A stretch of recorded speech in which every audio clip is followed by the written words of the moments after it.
सविस्तर बातम्यांना सुरुवात करूया। बारामतीमध्ये सध्या पवार विरुद्ध पवार असा सामना रंगलाय। या रणमैदानामध्ये आता पवार कुटुंबातच आरोप प्रत्यारोपाच्या फैरी झडतायत। सुप्रिया सुळेंनी पुण्याचे पालकमंत्री असूनही 18 वर्ष काय केलं, यावर अजित पवारांनी फक्त एका वाक्यात उत्तर देऊन मुद्दा संपवला।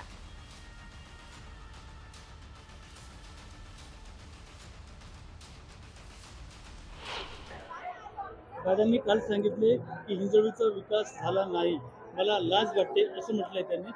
पिंपरी चिंचवड शहराचा विकास झाला, मात्र हिंजवडीचा करू 18 वर्ष तेच पालकमंत्री होते ना।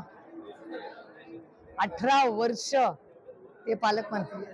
दादा काल काल खडकवासल्यामध्ये सभा झाली, त्यामध्ये सुप्रिया सुळे म्हणाल्या की जर मी 17 वर्ष अयोग्य होते, जर मी काय चुकीचे होते तर 17 वर्ष गप्प का बसले, आता हे सगळं का आठवतंय, आता माझ्या चुका का दिसत आहेत?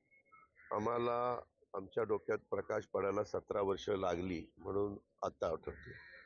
काय म्हणणं आहे तुझं?